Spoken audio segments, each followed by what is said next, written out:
నిర్ణయం తీసుకున్నది అధ్యక్ష. అదేవిధంగా గతంలో చేసిన చట్టంలో దీంట్లో ప్రధానంగా 2 సంవత్సరాల కంటే మించి శిక్ష కూడా లేదు. రేపు వచ్చే సమావేశాలలో ఈ ఆన్లైన్ బెట్టింగ్ నిర్వాహకులకనే కాదు, ఆడేవాళ్లను, బాధితులను, అదేవిధంగా ఈ ఆన్లైన్ అడ్డగోలుగా నిర్వహిస్తున్న వాళ్ళ పట్ల శిక్షను కూడా పెంచడానికి అవసరమైన చట్టాలను కూడా అవసరమైతే మనం సవరించుకోవాల్సిన అవసరం ఉన్నది అధ్యక్ష. ఎందుకంటే శిక్ష కఠినంగా ఉంటుంది, ఎక్కువ కాలం ఉంటుంది అని ఎప్పుడైతే తెలుస్తుందో నేరం అనేది తగ్గుతుంది. కాబట్టి దీనికి సంబంధించి పూర్తి స్థాయిలో ప్రభుత్వం చర్యలు తీసుకోవాలని, అదేవిధంగా గుట్కా ఇట్లాంటివి కూడా నిషేధిత పదార్థాలను కూడా ఈరోజు మార్కెట్లో బాగా సరఫరా జరుగుతున్నట్టు మా దృష్టికి వచ్చింది అధ్యక్ష. వీటి పట్ల కూడా మేము అప్రమత్తంగా ఉండాలని ప్రభుత్వం నిర్ణయం తీసుకున్నది. అందుకే ఆన్లైన్ బెట్టింగ్, ఆన్లైన్ యాప్లు, అదేవిధంగా ఆన్లైన్ రమ్మీ, ఈరోజు నిన్న మీరు టీవీలలో, పేపర్లలో పోలీసులు కేసులు నమోదు చేసి వాటికి ప్రచారం కల్పించిన వాళ్ళను పిలిచి పోలీస్ స్టేషన్లలో విచారించడం జరిగింది. వాటికి ప్రచారం కల్పించే వాళ్ళను పోలీస్ స్టేషన్లో పిలిచి వాళ్ళను విచారించడం ద్వారా ఈ సమస్యకు పరిష్కారము శాశ్వతంగా దొరకదు. వీటిని నిర్వహించే వాళ్ళు, వీటిని ప్రమోట్ చేసేవాళ్ళు, చివరికి ఈ యాప్ల ద్వారా లబ్ధి పొందుతున్న వాళ్ళను, వీళ్ళందరినీ పూర్తి స్థాయిలో విచారించి కఠినమైన చర్యలు తీసుకున్నప్పుడే ఈ సమస్యకు పరిష్కారం దొరుకుతుంది అధ్యక్ష. అందుకే దీన్ని పూర్తి స్థాయిలో విచారించాలంటే పక్క రాష్ట్రాలు, పక్క దేశాలలో కూడా విచారణ చేయాల్సిన పరిస్థితులు ఉంటాయి. అందుకే పూర్తి స్థాయిలో అన్ని అధికారాలు కట్టబెట్టే విధంగా ఒక స్పెషల్ ఇన్వెస్టిగేషన్ టీం ఏర్పాటు చేసి ఈ రాష్ట్ర ప్రభుత్వం వాళ్ళ మీద పూర్తి స్థాయిలో చర్యలు తీసుకోవాలని నిర్ణయం తీసుకున్నారు. తమ ద్వారా ఈ సభకు, సభ్యులందరికీ, తెలంగాణ సమాజానికి ఒక స్పష్టమైన ప్రభుత్వ విధానాన్ని మేము పంపించదలుచుకున్నాము. ఎవరైనా ఇందులో ప్రత్యక్షంగా, పరోక్షంగా ప్రోత్సహించిన, ప్రకటనలకు సహకరించిన, నిర్వహణలో భాగస్వాములైన ఎవరిని కూడా రాష్ట్ర ప్రభుత్వం వదిలిపెట్టదు. ఈ రాష్ట్రంలో ఖచ్చితంగా ఇలాంటి సైబర్ నేరాల పట్ల కఠినంగా మేము వ్యవహరించడం జరుగుతుంది. రాష్ట్ర ప్రభుత్వం అప్రమత్తంగా ఉంటుంది, ఇలాంటి నేరగాళ్ల పట్ల కఠినంగా వ్యవహరిస్తుంది. ఈ సభ ద్వారా సభ్యులందరికీ నేను ఈ ప్రకటన ద్వారా ఒకే మాట చెప్పదలుచుకున్నా, స్పెషల్ ఇన్వెస్టిగేషన్ టీంను ఏర్పాటు చేస్తున్నాము. తద్వారా అందరినీ కఠినంగా అణచివేయడమే కాకుండా చర్యలు తీసుకుంటామని తమ ద్వారా తెలియజేయదలుచుకున్నా అధ్యక్ష. అదేవిధంగా అధ్యక్ష, శాంతి భద్రతల మీద చాలాసార్లు మాట్లాడుతున్నారు, చాలా విషయాలు మాట్లాడుతున్నారు. నేను ఎక్కువ విషయాలు చెప్పదలుచుకోలేదు, కానీ గత ప్రభుత్వంలో కొన్ని దారుణమైన సంఘటనలు జరిగినప్పుడు తీసుకున్న చర్యలు, వాటి వివరాలు ఇవన్నీ కూడా ఈ సభలో చర్చిద్దామంటే మాకేం అభ్యంతరం లేదు అధ్యక్ష. ఎక్కడైనా చెదురుమదురు సంఘటనలు జరిగినా, అనుకోకుంటే ఎవరైనా నేరానికి పాల్పడ్డప్పుడు నేరం అనేది ఎవరు మనకు చెప్పి ముందస్తుగా సమాచారం ఇచ్చి పాల్గొన్నారు. నేరం జరిగిన ఎంబడే ప్రభుత్వాలు వ్యవహరించిన తీరు అత్యంత కీలకం, అత్యంత ప్రాధాన్యతతో కూడుకున్నది అధ్యక్ష. అందుకే మన రైల్లో జరిగిన సంఘటన పట్ల కానీ, అది రైల్వే పోలీసుల పరిధిలో ఉన్నా కూడా మేము తక్షణమే చర్యలు తీసుకోవడానికి అన్ని రకాలుగా పోలీసులను అప్రమత్తం చేసినాం. ఏ చిన్న సంఘటన జరిగినా రాష్ట్ర ప్రభుత్వం అప్రమత్తంగా ఉంటుంది. ఆనాడు ఔటర్ రింగ్ రోడ్ దగ్గర వెటర్నరీ డాక్టర్ను మీకు తెలుసు అధ్యక్ష, సాయంత్రం పూట అక్కడ ఉన్న డాక్టర్ని ఆ రోజు జరిగిన పరిస్థితులు, జరిగిన తర్వాత పరిణామాలు మనం అందరం చూసినాం. అదేవిధంగా అధ్యక్ష, న్యాయవాదులు వామన్ రావు గారు దంపతులు స్పష్టంగా కోర్టుకు వెళ్ళి మమ్మల్ని చంపుతారు, మమ్మల్ని చంపే ప్రక్రియలో ప్రభుత్వంలో ఉన్నవాళ్ళు, ప్రభుత్వానికి సంబంధించిన వాళ్ళే మమ్మల్ని చంపడానికి ప్రయత్నం చేస్తున్నారు, మాకు సెక్యూరిటీ ఇవ్వాలి అని చెప్పి హైకోర్టులో పిటిషన్ వేయడమే కాకుండా అక్కడ కోర్టులో కూడా వాదించి వస్తుంటే నడి బజార్లో నరికి చంపినారు అధ్యక్ష. నడి బజార్లో న్యాయవాదులను, హైకోర్టు న్యాయవాదులను నాడు నరికి చంపితే ఈనాటికి ఆ చంపిన వాళ్ళ మీద రకరకాలుగా ఆ రోజు కేసులో ఉన్న వాళ్ళని తప్పించి ఈరోజు సుప్రీంకోర్టులో రాష్ట్ర ప్రభుత్వం సిబిఐ విచారణకు వాళ్ళు కేసు వేస్తే ఈరోజు సిబిఐ విచారణ కోసం రాష్ట్ర ప్రభుత్వం మాకేం అభ్యంతరం లేదు, విచారణకు ఆదేశాలు ఇవ్వండి అని చెప్పే పరిస్థితి. న్యాయవాదులను చంపితే కూడా ఆనాడు ప్రభుత్వము ఏమాత్రం కూడా స్పందించలేదు.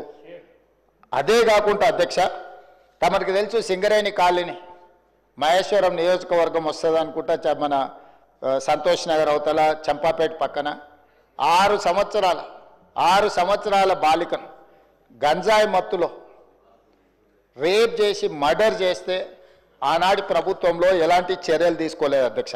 అదేవిధంగా అధ్యక్ష 2020 సంవత్సరంలో దేశంలోనే మహిళలపై జరిగిన అత్యాచారాలల్లో ఆనాటి రాష్ట్ర ప్రభుత్వం 4వ స్థానాన్ని సాధించింది అధ్యక్ష. తెలంగాణ రాష్ట్రం మహిళల మీద జరిగిన మొత్తం చిన్నారులపై వీళ్ళపై అగత్యాలు జరిగిన దాంట్లో ఎన్సీఆర్బీ ఇచ్చిన నివేదిక ప్రకారం రాష్ట్రం 4వ స్థానంలో ఉండే అధ్యక్ష. అదేవిధంగా అధ్యక్ష ఇట్లాంటి ఒక్క దగ్గర కాదు, ఎన్నో సంఘటనలు జూబ్లీ హిల్స్లో మైనర్ బాలికను పబ్లో నుంచి తీసుకెళ్ళి అక్కడికక్కడనే జూబ్లీ హిల్స్లో రేప్ చేస్తే ఆ రేప్ చేసిన దాంట్లో టీఆర్ఎస్ నాయకుడు కుమారుడే అందులో ప్రత్యక్షంగా పాల్గొంటే ఆ రోజు వాళ్ళను కాపాడడానికి ప్రయత్నం చేసిండ్రు అధ్యక్ష. అదేవిధంగా అధ్యక్ష వక్ఫ్ బోర్డ్ చైర్మన్ కొడుకే ఆ రోజు కేసులో ఉండడానికి కేసు కట్టడం జరిగింది అధ్యక్ష. సరిగ్గా నేను ఎక్కువ దూరం వెళ్ళి ఆరోపణలు చేయదలుచుకోలేదు. ఆ రోజు ఉన్న ఒక మంత్రి గారి కుటుంబానికి సంబంధించిన వాళ్ళ మీద కూడా వచ్చిన ఆరోపణలు మీ అందరి దృష్టికి వచ్చినాయి అధ్యక్ష. అదేవిధంగా ఈరోజు ఇట్లాంటి సంఘటనలు జరిగినప్పుడు మన అందరం కూడా బాధితుల పట్ల సానుభూతితో నుండి నేరగాళ్ల పట్ల కఠినంగా వ్యవహరించడానికి సహకరించాలి.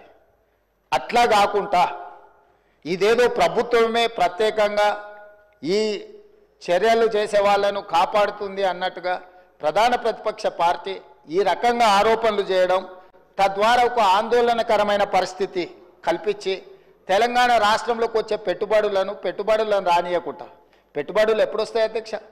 శాంతి భద్రతలు పెట్టుబడిదారులకు రక్షణ కల్పించినప్పుడే రాష్ట్రానికి పెట్టుబడులు వస్తాయి.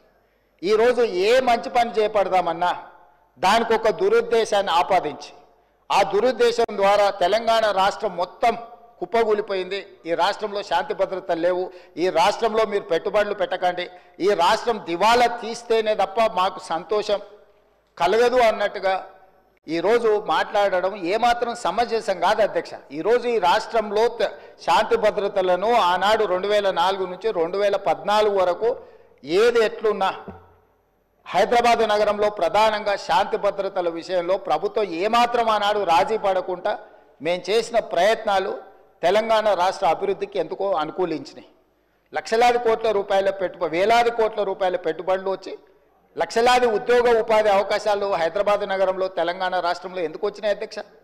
ఆనాటి ప్రభుత్వాలు తీసుకున్న నిర్ణయాలు, నేరగాళ్ల పట్ల వ్యవహరించిన తీరు, కఠినంగా వాళ్ళని అణచివేయడంతో ఈ రాష్ట్రానికి పెట్టుబడులు వచ్చినాయి, సంస్థలన్నీ వచ్చినాయి అధ్యక్ష.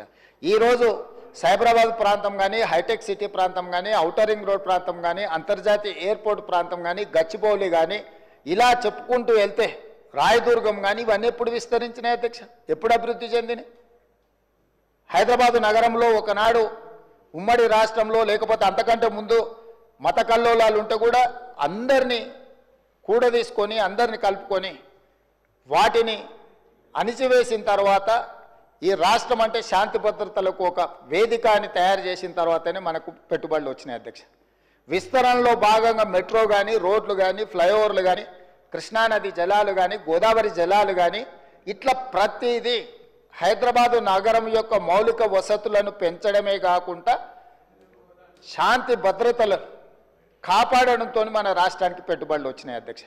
ఈరోజు ఒక మంచి ఉద్దేశంతో చేపట్టిన చర్యలను కూడా మీ స్వార్థం కోసం ఈ ప్రభుత్వం విఫలం చెందింది అని చిత్రీకరించాలన్న ఆలోచనతోని ప్రభుత్వం మీద కాంగ్రెస్ పార్టీ మీద చేసే దాడిలో భాగంగా తెలంగాణ అభివృద్ధి మీద కూడా మీరు యాసిడ్ దాడులు చేసే పరిస్థితులు వచ్చినాయి అధ్యక్ష. తెలంగాణ కుప్పగూలాలన్న ఒక ఆలోచనతోని కుట్రపూరితంగా అన్ని రకాల వేదికల మీద తప్పుడు ప్రచారం చేయడం వల్ల ఈరోజు తెలంగాణ ప్రతిష్టను మసకబార్చే ప్రయత్నం చేస్తున్నారు అధ్యక్ష. దయచేసి తమరి ద్వారా నేను చేస్తున్న విజ్ఞప్తి ఒకటే, ఇట్లాంటి కుట్రలు చేయకండి. ఈ కుట్రలు తెలంగాణ రాష్ట్రానికి ప్రయోజనం కాదు. రేపు భవిష్యత్తులో మీరు అధికారంలోకి రావాలన్న ఆలోచన చేస్తున్నామని మీరు పదే పదే చెప్తారు. చాలా దగ్గరలో వచ్చేసారి మేమే అధికారంలోకి వస్తామంటారు. మరి వచ్చేసారి మీరు అధికారంలోకి రావాలంటే రాష్ట్రం దివాలా తీసి రాష్ట్రం మొత్తం తగలబడిపోయి రాష్ట్రానికి పెట్టుబడులు రాకుండా వచ్చిన పెట్టుబడులు ఇతర రాష్ట్రాలకు తరలిపోయి ఇది జరిగితే ఈ రాష్ట్రానికి ఏమైనా ప్రయోజనం చేకూరుస్తుందా? ఎందుకు విజ్ఞతతోని 10 సంవత్సరాలు ప్రభుత్వం నడిపారు. గతంలో కూడా 20 ఏళ్ళలో 30 ఏళ్ళలో మేము ప్రభుత్వంలో పనిచేసినాం, తెలంగాణ కోసం ఉద్యమాలు చేసినామని ఎవరైతే నాయకులు చెప్పుకుంటున్నారో మీకు సోషల్ రెస్పాన్సిబిలిటీ లేదా? Only political responsibility, only power మాంగర్స్గా మీరు మారి అధికారం మాకు ఉండాలి, అధికారం పోతే ఒక క్షణం కూడా మేము భరించలేము, అధికారం లేకుంటే ఒక క్షణం కూడా మేము ఉండలేము అన్న విపరీతమైన పోకడలు ఏ రకంగా తెలంగాణ సమాజానికి మేలు చేస్తాయి అధ్యక్ష? ఈరోజు తెలంగాణ రాష్ట్రాన్ని ప్రపంచ చిత్రపటం మీద పెట్టాలి అని మేము చేస్తున్న ప్రయత్నాలను మేము నిరంతరం పెట్టుబడులను ఆకర్షించే ఉద్యోగ ఉపాధి అవకాశాలు పెంచాలని ఏదైతే ప్రయత్నం చేస్తున్నామో, శాంతి భద్రతలను కాపాడాలని మేము నిర్విరామంగా చేస్తున్న కృషి, మేము వచ్చిన తర్వాత అది గణేష్ నిమజ్జనం కావచ్చు, లేకపోతే మొహరం కావచ్చు, బక్రీద్ కావచ్చు, అన్ని మతాలకు సంబంధించిన పండుగల ఎక్కడైనా చిన్న చెదురుమదురు సంఘటన కూడా ఏదైనా జరిగిందా అధ్యక్ష? ఈ 15 నెలల్లో ఎక్కడైనా శాంతి భద్రతల విషయంలో ఎక్కడైనా మేము రాజీపడ్డామా అధ్యక్ష? ఈరోజు ఈ రాష్ట్రాన్ని దేశానికే ఒక ఆదర్శ రాష్ట్రంగా తీర్చిదిద్ది అత్యధికంగా విదేశీ పెట్టుబడులను తీసుకొచ్చి ఈరోజు ఇన్ఫ్లేషన్ విషయంలో, ధరల నియంత్రణలో దేశంలో నెంబర్ 1 అధ్యక్ష. 1.3 ఇన్ఫ్లేషన్ ఉన్న రాష్ట్రము భారతదేశంలో ఏదైనా ఉందా అంటే తెలంగాణ. ధరలను నియంత్రించడంలో, ఉద్యోగ ఉపాధి అవకాశాలు కల్పించిన దాంట్లో, నిరుద్యోగ సమస్యను తగ్గించిన దాంట్లో, స్టేట్ ఓన్డ్ ట్యాక్స్ కలెక్షన్లో, ప్రతి దాంట్లో దేశంలో నెంబర్ 1 తెలంగాణ రాష్ట్రం నిలబడ్డది అధ్యక్ష. దేశంలోనే ఇతర రాష్ట్రాలలో రాష్ట్ర సొంత పన్నుల వసూళ్లలో తెలంగాణ రాష్ట్రం 88% పన్నులను వసూలు చేసి దేశంలోనే నెంబర్ 1 రాష్ట్రంగా తెలంగాణ రాష్ట్రం నిలబడ్డది. మహారాష్ట్ర నెంబర్ 2, మిగతా రాష్ట్రాలు అట్లుంటే ప్రధానమంత్రిగా ప్రాతినిధ్యం వహించే గుజరాత్ 6-7 స్థానానికి పోయింది అధ్యక్ష. ఇవన్నీ కూడా మా సహచర మంత్రులు, అధికారులు అందరు కష్టపడి చేస్తున్న ప్రయత్నాన్ని మీరు అభినందించండి. అప్పుడే అంత ఆత్రము, అంత తాపత్రయము, అంత అసహనం ఎందుకని నేను అడుగుతున్నా. కడుపు నిండా విషం పెట్టుకొని ఎందుకు ఈ మాటలు? మీరు నిజంగా మీ అనుభవాన్ని రంగరించి సూచనలు చేయండి. ఒకప్పుడు ప్రధాన ప్రతిపక్ష నాయకుడిగా అక్కడనే జానారెడ్డి గారు కూర్చొని మీరు తీసుకుంటున్న నిర్ణయాలకు వారు ఏ రకంగా ప్రభుత్వానికి సలహాలు సూచనలు ఇచ్చిండ్రు, జానారెడ్డి గారిని ఆదర్శంగా తీసుకోండి. మీరు ఆనాడు మా పార్టీ ప్రయోజనాల కంటే కూడా రాష్ట్ర ప్రయోజనాలు ముఖ్యమని చెప్పి పెద్దలు జానారెడ్డి గారు ప్రతిపక్ష నాయకుడు, మొట్టమొదటి ప్రతిపక్ష నాయకుడుగా ఒక సాంప్రదాయాలను వారు ఏర్పాటు చేసింది.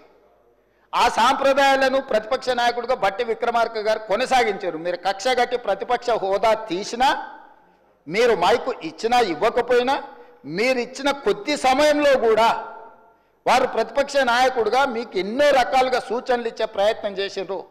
ప్రభుత్వం తీసుకుంటున్న నిర్ణయాలలో ఉన్న లోపాలను ఎత్తి చూపడమే కాకుండా మీకు సహేతుకమైన సలహాలు సూచనలు ఇచ్చే ప్రయత్నం ఆనాడు ప్రతిపక్ష నాయకులుగా బట్టి విక్రమార్క గారు, జానారెడ్డి గారు చేశారు.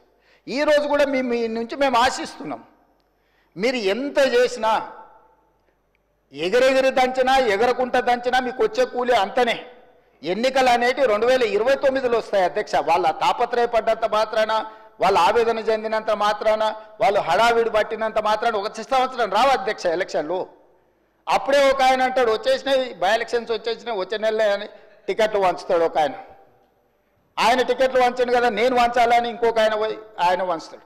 వాళ్ళ పోటీతోని మా సాగుకు వస్తున్నారు అధ్యక్ష. వాళ్ళ అంతర్గతంగా ఏమని ఉంటే ఉండని, వాళ్ళు ఇట్లా తెలుసుకొని మాకేం అభ్యంతరం లేదు.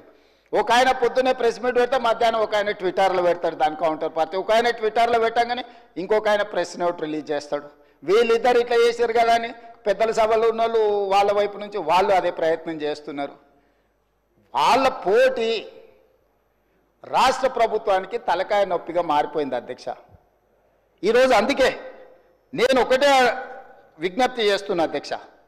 ఎన్నికలు మహేశ్వర్ రెడ్డి గారి పార్టీ జమిలీ ఎన్నికలు అంటారు, అవన్నీ కలిపి తీసుకొస్తామంటారు. ఇవన్నీ ఓవేళ అంతా కలిసి వస్తే 2028లో రావాల్సిన ఎలక్షన్లు అవి 2029కి పోయేటట్టున్నాయి అధ్యక్ష. సో ఉన్న అసెంబ్లీ కూడా ఇంకో 6 నెలలు ఎక్స్ట్రాగా ఉండే పరిస్థితులు జాతీయ స్థాయిలో మనకు కనిపిస్తున్నాయి అధ్యక్ష. సో ఈ 4 ఏళ్ళు మనము రాష్ట్రాన్ని మంచిగా అభివృద్ధి చేసుకుందాము. మీరు నా దగ్గరకు వచ్చిన వాళ్ళలో అప్పుడప్పుడు టీవీలలో, పేపర్లలో ఎవరు వచ్చి కలిసినా కూడా ఇటు అటు అని, నేను ఎవరికైనా నేను సభానాయకుడిగా, ముఖ్యమంత్రిగా ప్రతి ఎమ్మెల్యేకి నేను అందుబాటులో ఉంటా. అది సిద్దిపేట శాసనసభ్యులు హరీష్ రావు గారు వచ్చినా, లేకపోతే పల్లా రాజేశ్వర రెడ్డి గారు వచ్చినా, లేకపోతే వెంకట రమణారెడ్డి గారు వచ్చినా, నేను రాజకీయాలు చూడను అధ్యక్ష. ముఖ్యమంత్రిగా నా దగ్గరికి తీసుకొచ్చిన సమస్యల్ని వీలైనంత మేరకు వాటిని పరిష్కరించాలన్న మా భట్టి గారు సూచన చేశారు. గజ్వేల్ శాసనసభలో వచ్చినా కూడా, ప్రతిపక్ష నాయకుడు వచ్చినా కూడా ఆ నియోజకవర్గానికి సంబంధించిన సమస్యలు కూడా పరిష్కరించాలంటారు. శాసనసభ నియోజకవర్గాలకు ప్రాతినిధ్యం వహించే ఎమ్మెల్యేలను నేను ఖచ్చితంగా ప్రజలు ఎన్నుకున్న ప్రతినిధులుగా వాళ్ళని గౌరవించే బాధ్యత నాది అధ్యక్ష. Just they can come as walking, just ఇట్లా నడుచుకుంటూ వచ్చి ముఖ్యమంత్రికి ఏదైనా రిప్రజెంటేషన్ ఇవ్వచ్చు. దానికి అనవసరమైన రాజకీయాలు ఆపాదించాల్సిన అవసరం లేదు అధ్యక్ష. మీరు డెఫినెట్గా ఇస్తాము. ఇచ్చినప్పుడు ఇన్ఛార్జ్ మినిస్టర్ ఉంటాడు, మీకు ఇన్ఛార్జ్ మినిస్టర్లు నిర్ణయాలు చేస్తారు. ఈరోజు ఇందిరమ్మ ఇళ్ళలో ఇందిరమ్మ కమిటీలు ఉన్నాయి, అన్నీ ఉన్నాయి. డెఫినెట్గా ఇస్తాము. మీరు ఇచ్చిన కాగితాలు